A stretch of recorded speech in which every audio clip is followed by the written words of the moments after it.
안녕하세요. 새해가 되면 우리는 다짐을 합니다. 올해는 꼭 이루겠다. 작년보다 더 나은 한 해를 보내겠다고요. 하지만 한 해가 지나고 나면 어떤가요?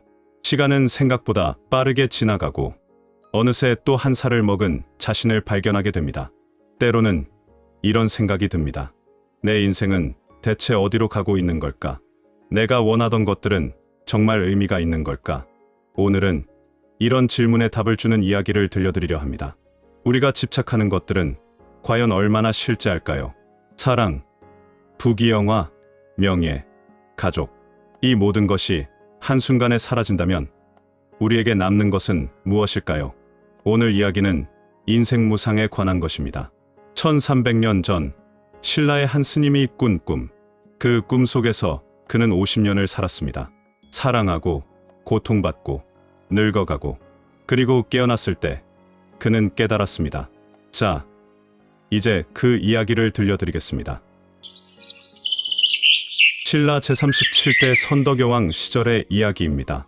서라벌에서 남쪽으로 조금 떨어진 곳에 한 절이 있었습니다. 그 절의 이름은 분황사. 분황사는 크지도 작지도 않은 조용한 절이었습니다. 마당에는 오래된 느티나무가 그늘을 드리우고 법당에서는 스님들의 독경 소리가 은은하게 들려왔습니다. 이 절에 조신이라는 이름의 젊은 스님이 있었습니다. 조신은 15살에 출가했습니다. 어린 나이였지만 그의 마음은 확고했습니다. 속세의 번뇌를 끊고 깨달음을 얻고 싶었습니다. 부모님은 처음에는 반대했지만 아들의 굳은 의지를 꺾을 수 없었습니다. 부모님, 제가 도를 이루면 부모님의 은혜를 갚겠습니다. 그렇게 조신은 절에 들어왔습니다. 10년이 흘렀습니다. 조신은 이제 25살의 청년이 되었습니다. 키가 크고 얼굴이 단정했으며 무엇보다 눈빛이 맑았습니다. 그는 경전을 읽고 참선을 하고 연부를 외우며 하루하루를 보냈습니다. 다른 스님들은 조신을 좋아했습니다. 조신은 정말 훌륭한 수행자가 될 것이네. 저렇게 젊은데도 흔들림이 없으니 말이야. 노스님들은 칭찬을 아끼지 않았습니다. 조신 자신도 그렇게 생각했습니다. 나는 속세의 욕망을 끊었다. 이제 남은 것은 깨달음뿐이다. 그는 자신이 수행의 길에서 멀리 나아갔다고 믿었습니다. 하지만 그것은 착각이었습니다. 어느 봄날이었습니다. 분황사에서는 큰 법회가 열렸습니다. 근처 마을 사람들이 모여들었고 법당은 사람들로 가득 찼습니다. 조신은 법회를 돕기 위해 법당 입구에서 사람들을 안내하고 있었습니다. 이쪽으로 오십시오. 법당 안으로 들어가시면 됩니다. 그는 공손하게 사람들을 맞이했습니다. 그때였습니다. 한 무리의 사람들이 절 안으로 들어왔습니다. 앞에는 나이든 부부가 걷고 있었고 그 뒤를 하인들이 따랐습니다. 옷차림으로 보아 귀족 집안인 것 같았습니다. 그리고 그들의 가운데 한 젊은 여인이 걸어오고 있었습니다. 조신은 그 순간 숨이 멎는 것 같았습니다. 여인은 아름다웠습니다. 피부는 옥처럼 희었고 머리카락은 비단처럼 검었습니다. 한복은 연분홍색이었고 걸을 때마다 치마가 살랑살랑 흔들렸습니다. 하지만 조신을 사로잡은 것은 외모가 아니었습니다. 그녀의 눈빛. 그 눈빛에는 부드러움과 슬픔이 동시에 담겨 있었습니다. 마치 깊은 연못처럼 바라보면 빠져들 것 같은. 조신은 자신도 모르게 그녀를 계속 바라보고 있었습니다. 여인도 조신을 보았습니다. 잠깐, 아주 짧은 순간 두 사람의 눈이 마주쳤습니다. 여인은 곧 시선을 내렸고 부모님을 따라 법당 안으로 들어갔습니다. 조신은 그 자리에 서서 한참을 멍하니 있었습니다. 가슴이 두근거렸습니다. 무슨 일이지? 그는 당황했습니다. 10년 동안 수행하면서 이런 감정을 느낀 적이 없었습니다. 여자를 보고 마음이 흔들린 적이 없었습니다. 아니, 흔들리지 않으려고 애썼습니다. 하지만 지금은 그는 고개를 저었습니다. 안 돼. 나는 스님이다. 이런 생각을 해서는 안 돼. 법회가 끝나고 사람들이 돌아갔습니다. 조신은 그 여인 일행이 나가는 것을 멀리서 지켜보았습니다. 여인은 부모님과 함께 절 밖으로 사라졌습니다. 그날 밤 조씨는 잠을 이루지 못했습니다. 눈을 감으면 그녀의 얼굴이 떠올랐습니다. 연분홍색 한복, 검은 머리카락, 슬픈 듯한 눈빛. 그녀는 누구일까? 어디 사는 걸까? 조씨는 베개를 뒤척였습니다. 이튿날도, 사흘째 날도 그녀의 모습은 머릿속을 떠나지 않았습니다. 조씨는 점점 수행에 집중할 수 없게 되었습니다. 경전을 읽어도 내용이 머리에 들어오지 않았습니다. 참선을 해도 잡념만 가득했습니다. 이러면 안 되는데 그는 자책했습니다. 하지만 마음은 뜻대로 되지 않았습니다. 어느 날 조씨는 절 밖으로 나갔습니다. 탁발을 하기 위해서였습니다. 스님들은 정기적으로 마을에 나가 공양을 받았습니다. 조씨는 마을 이곳저곳을 돌아다녔습니다. 그러다 문득 큰 기와집 앞을 지나가게 되었습니다. 담장이 높고 대문이 웅장했습니다. 귀족의 집이 분명했습니다. 조씨는 무심코 그 집을 보았습니다. 그런데 대문 앞에 누군가 서 있었습니다. 하인처럼 보이는 여자였습니다. 스님, 여자가 조신을 불렀습니다. 저희 집 아가씨께서 공양을 올리고 싶다고 하셨습니다. 잠시 들어오시겠습니까? 조신의 가슴이 철렁했습니다. 아가씨, 혹시... 그는 머뭇거렸습니다. 하지만 거절할 수도 없었습니다. 공양을 받는 것은 스님의 의무였으니까요.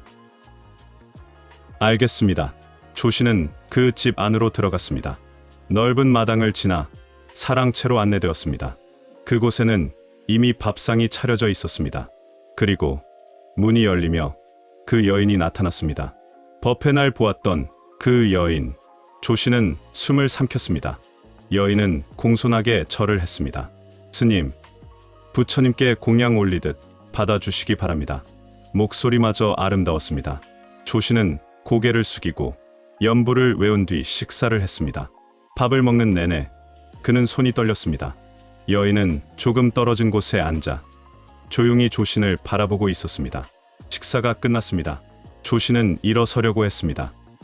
스님, 여인이 불렀습니다. 다음에도 오실 수 있으신가요? 저희 집에서는 정기적으로 스님께 공양을 올리고 싶습니다. 조씨는 대답하지 못했습니다. 와야 하는가, 오지 말아야 하는가. 마음속에서 두 목소리가 싸우고 있었습니다. 생각해보겠습니다. 조씨는 그렇게 말하고 서둘러 그 집을 나왔습니다. 그날 이후 조신의 마음은 더욱 혼란스러워졌습니다. 그는 절에 돌아와서도 계속 그 여인을 생각했습니다. 그녀의 이름은 뭘까? 왜 나를 다시 오라고 했을까? 혹시 그녀도 나를? 조씨는 고개를 세차게 저었습니다. 안 돼. 나는 스님이야. 계율을 어길 수는 없어. 하지만 마음은 달랐습니다. 밤마다 그녀의 얼굴이 꿈에 나타났습니다. 낮에는 그녀가 했던 말들이 귓가에 맴돌았습니다. 조씨는 점점 야위어갔습니다. 다른 스님들이 걱정할 정도였습니다. 조씨나, 어디 아프냐? 요즘 안색이 안 좋구나. 조씨는 괜찮다고 대답했지만 사실은 괜찮지 않았습니다. 그는 번뇌에 빠져 있었습니다. 어느 날 밤, 조씨는 홀로 법당에 앉아 있었습니다. 초가 하나 켜져 있었고 부처님의 금빛 얼굴이 은은하게 빛났습니다. 부처님, 조씨는 두 손을 모았습니다. 제가 어떻게 해야 합니까? 그는 눈물을 흘렸습니다. 저는 수행자입니다. 번뇌를 끊어야 합니다. 하지만 제 마음이 제 뜻대로 되지 않습니다. 부처님은 대답하지 않으셨습니다. 다만 조용히 자비로운 미소를 지으며 조신을 내려다보고 계실 뿐이었습니다. 조신은 한참을 울었습니다. 그리고 결심했습니다. 한 번만 더 가보자. 그리고 마음을 정리하자. 며칠 후 조씨는 다시 그 집을 찾아갔습니다. 탁발을 핑계로 삼았습니다. 대문 앞에 서자 지난번에 그 하인이 나타났습니다. 오, 스님. 기다리고 있었습니다. 어서 들어오세요. 마치 조신이 올 것을 알고 있었다는 듯이 조신은 다시 사랑채로 안내되었습니다. 이번에도 밥상이 차려져 있었고 여인이 나타났습니다. 스님, 오셨군요. 여인은 미소 지었습니다. 그 미소에 조신의 마음은 녹아내렸습니다. 식사가 끝난 후 여인이 말했습니다. 스님, 잠시 산책하시겠어요? 저희 집 뒤뜰에 연못이 있는데 경치가 아름답습니다. 조씨는 거절해야 했습니다. 하지만 그는 고개를 끄덕였습니다. 두 사람은 뒤뜰로 갔습니다. 정말로 연못이 있었습니다. 연꽃이 피어 있었고 잉어들이 유유히 헤엄치고 있었습니다. 버들나무 아래에 평상이 놓여 있었고 두 사람은 그곳에 앉았습니다. 한참을 침묵이 흘렀습니다. 그러다 여인이 조용히 말했습니다. 스님, 제 이름은 김씨입니다. 저는 법회 날 스님을 처음 뵀을 때부터 마음이 편치 않았습니다. 조씨는 가슴이 뛰었습니다. 저도 마찬가지였습니다. 조씨는 자신도 모르게 그렇게 대답했습니다. 김씨는 조신을 바라보았습니다. 하지만 스님은 스님이시잖아요. 그렇습니다. 그럼 우리는 어떻게 해야 하나요? 조씨는 대답할 수 없었습니다. 두 사람은 한참을 그렇게 앉아 있었습니다. 해가 저물어가고 있었습니다. 저는 가봐야겠습니다. 조신이 일어섰습니다. 스님, 김씨가 불렀습니다. 다시 오실 건가요? 모르겠습니다. 조신은 고개를 돌리고 걸어 나왔습니다. 하지만 발걸음은 무거웠습니다. 그날 밤, 조신은 잠을 이루지 못했습니다. 머릿속이 복잡했습니다. 수행자로서의 길, 인간으로서의 감정, 둘 중 무엇을 선택해야 할까? 새벽녘, 조신은 결심했습니다. 나는 거짓되게 살 수 없다. 그는 10년간 수행했습니다. 깨달음을 얻으려고 애썼습니다. 하지만 지금 자신의 마음조차 다스리지 못하고 있었습니다. 이것이 나의 한계인가 보다. 조신은 쓸쓸하게 웃었습니다. 그렇다면 차라리 솔직하게 살자. 다음 날 아침, 조신은 주지 스님을 찾아갔습니다. 스님, 말씀드릴 것이 있습니다. 무엇이냐, 조신아? 저는 환속하고자 합니다. 주지 스님은 놀란 표정을 지었습니다. 환속, 갑자기 무슨?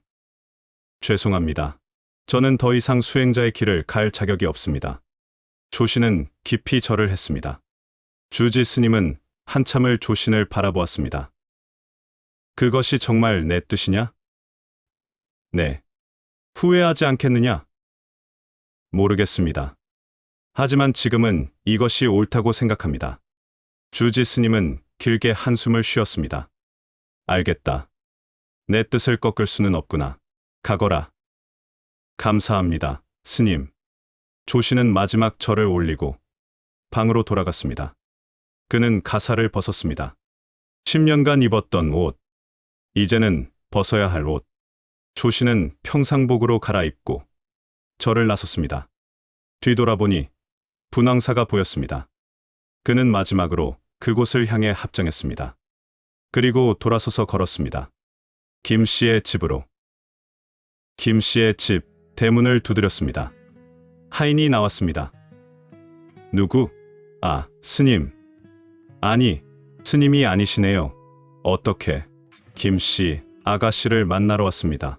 중요한 이야기가 있습니다. 하인은 당황했지만 안으로 들어가 전했습니다. 잠시 후 김씨가 나타났습니다. 그녀는 조신의 모습을 보고 눈이 커졌습니다. 스님, 아니, 그 옷은? 저는 환속했습니다. 환속이요? 네, 그리고 당신께 청혼하러 왔습니다. 김씨는 얼굴이 새빨개졌습니다. 정말이신가요? 진심입니다. 김씨의 눈에 눈물이 맺혔습니다. 저도 스님을, 아니, 당신을 생각하고 있었어요. 두 사람은 서로를 바라보았습니다. 그렇게 두 사람의 인연이 시작되었습니다. 김씨의 부모는 처음에는 반대했습니다. 스님이었던 사람이라니. 그것도 환속까지 했다고? 안 됩니다. 우리 딸을 그런 사람에게 줄 수 없어요. 하지만 김씨는 고집을 꺾지 않았습니다. 아버지, 어머니, 저는 그분이 아니면 안 됩니다. 하지만 제발 허락해 주세요. 딸의 간곡한 부탁에 부모는 결국 허락했습니다. 그해 가을, 두 사람은 혼례를 올렸습니다. 조 씨는 행복했습니다. 이것이 사랑이구나. 이것이 인간의 삶이구나. 그는 김 씨와 함께 작은 집에서 살기 시작했습니다. 김 씨의 부모가 마련해준 집이었습니다. 비록 크지는 않았지만 두 사람에게는 충분했습니다. 하지만 행복은 오래가지 않았습니다. 결혼한 지 1년쯤 지났을 때 김 씨의 아버지가 돌아가셨습니다. 갑작스러운 병이었습니다. 장례를 치르고 나자 집안 형편이 어려워졌습니다.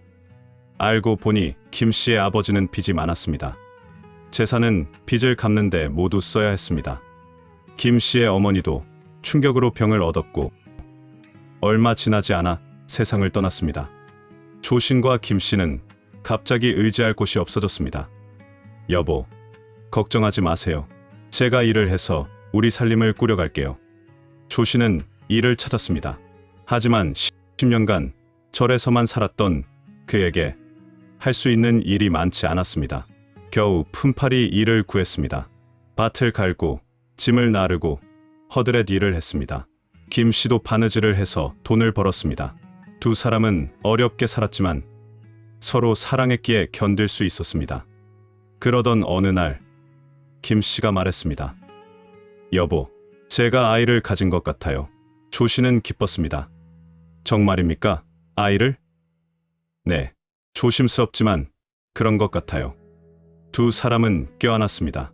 가난했지만 아이가 생긴다는 것은 큰 기쁨이었습니다.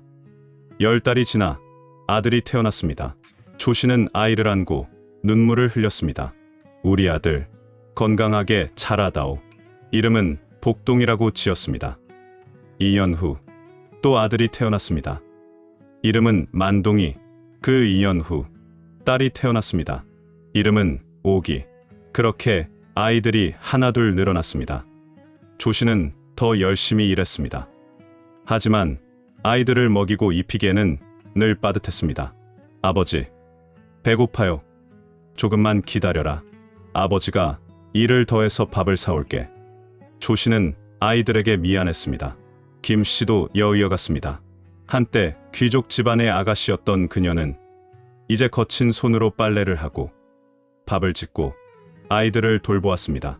하지만 불평하지 않았습니다. 여보, 괜찮아요. 우리 함께 있잖아요. 세월이 흘렀습니다. 아이들은 자랐습니다. 복동이는 10살, 만동이는 8살, 오기는 6살이 되었습니다. 조 씨는 어느덧 35살이 되었습니다. 젊었을 때의 빛나던 모습은 사라지고 거친 일로 인해 피부는 거칠어졌고 허리는 구부정해졌습니다. 김 씨도 마찬가지였습니다. 한때 아름다웠던 얼굴에는 주름이 생기고 머리카락에는 흰머리가 섞였습니다. 그러던 어느 해 큰 가뭄이 들었습니다. 논밭이 말라버렸고 곡식이 자라지 못했습니다. 사람들은 굶주렸습니다. 조신의 가족도 마찬가지였습니다. 아버지, 배고파요. 아이들이 울었습니다. 조신은 마을을 돌아다니며 일자리를 찾았지만 가뭄 때문에 일거리가 없었습니다. 얼마 후 복동이가 병에 걸렸습니다. 제대로 먹지 못해서 몸이 약해진 탓이었습니다. 아버지, 몸이 아파요. 복동이는 알아누웠습니다. 조씨는 약을 구하려 했지만 돈이 없었습니다. 며칠 후 복동이는 죽었습니다. 10살의 어린 나이에 조씨는 아들의 시신을 안고 통곡했습니다. 김 씨도 울었습니다. 작은 무덤을 만들어 복동이를 묻었습니다. 하지만 불행은 끝나지 않았습니다. 이듬해 만동이도 같은 병에 걸렸습니다. 조씨는 필사적으로 약을 구했지만 역시 소용없었습니다. 만동이도 죽었습니다. 왜 이러는 겁니까? 조씨는 하늘을 향해 울부짖었습니다. 그리고 몇 년 후 오기마저 열병으로 죽었습니다. 세 자식이 모두 떠났습니다. 조신과 김씨는 무너졌습니다. 여보, 우리가 무슨 죄를 지었기에? 김씨는 더 이상 웃지 않았습니다. 조신도 삶의 의욕을 잃었습니다. 세월은 무정하게 흘렀습니다. 조신은 어느덧 60이 넘었습니다. 김씨도 마찬가지였습니다. 두 사람은 늙고 병들었습니다. 작은 오두막에서 겨우 연명하고 있었습니다. 여보, 김 씨가 힘없이 불렀습니다. 왜 그러시오? 우리 참 힘들게 살았지요. 그랬소. 하지만 후회는 없어요. 당신과 함께였으니까. 조 씨는 김 씨의 손을 잡았습니다. 손은 앙상하고 거칠었습니다. 나도 그렇소. 당신과 함께해서 행복했소. 두 사람은 서로를 바라보았습니다.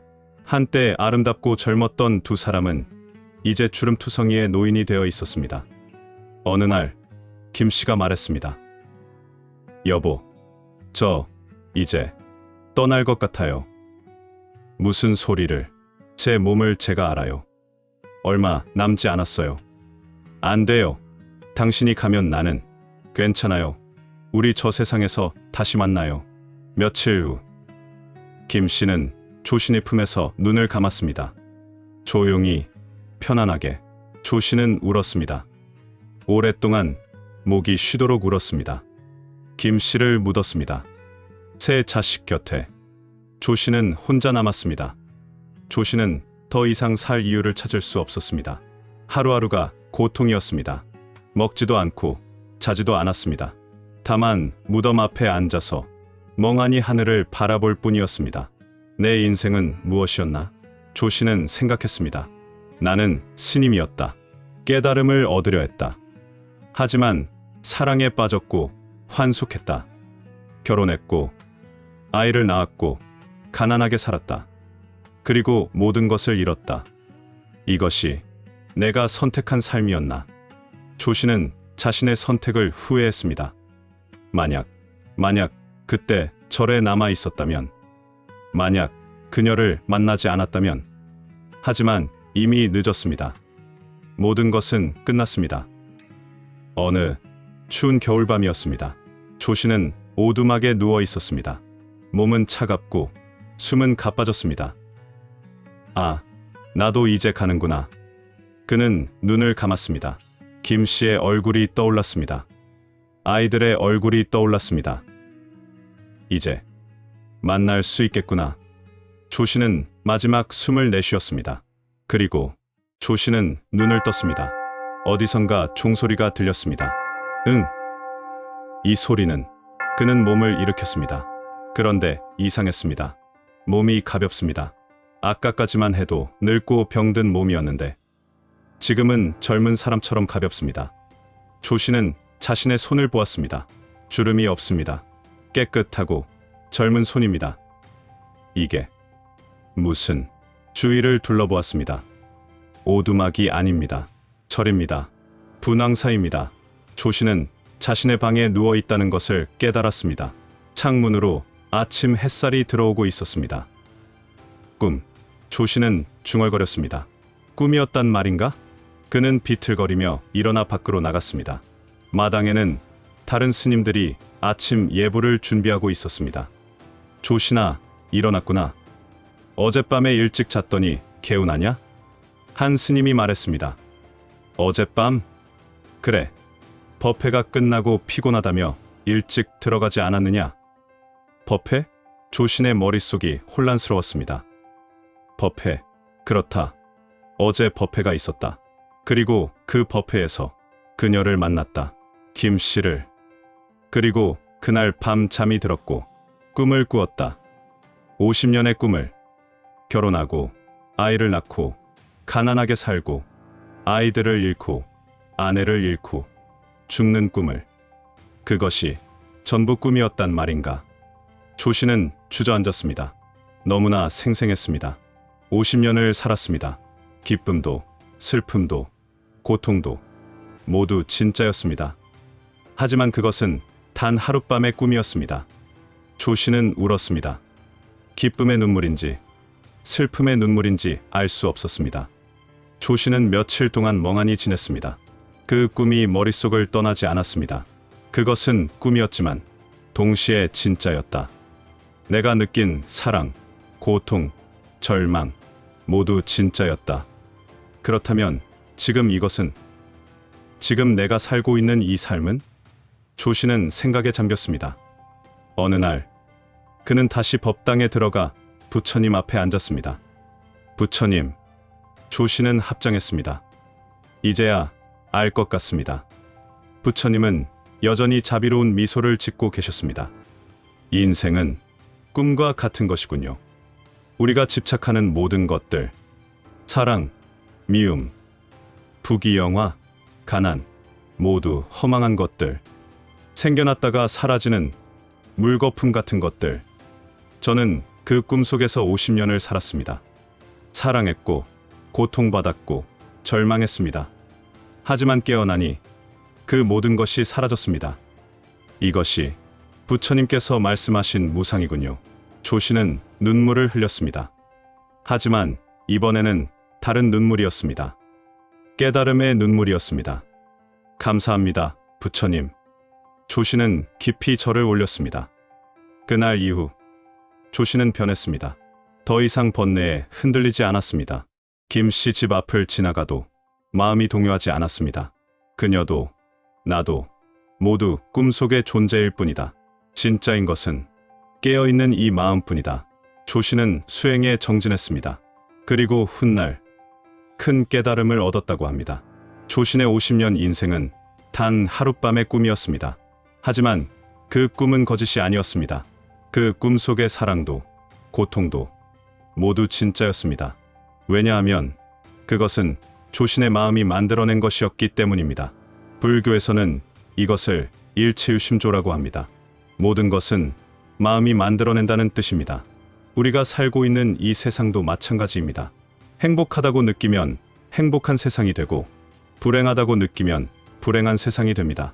사랑하는 사람을 보면 아름다워 보이고, 미워하는 사람을 보면 밉게 보입니다. 모두 마음이 만들어내는 것입니다. 그렇다면 우리는 어떻게 살아야 할까요? 조신의 꿈은 우리에게 말해줍니다. 첫째, 인생 무상. 우리가 집착하는 모든 것은 언젠가 사라집니다. 부귀영화도, 사랑하는 사람도, 심지어 우리 자신도. 그러니 너무 집착하지 마십시오. 둘째, 현재를 살라. 조신은 50년을 꿈에서 살았지만 실제로는 하룻밤이었습니다.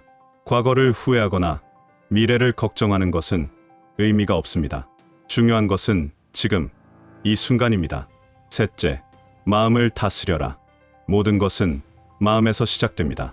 마음이 평화로우면 세상이 평화롭고, 마음이 혼란스러우면 세상이 혼란스럽습니다.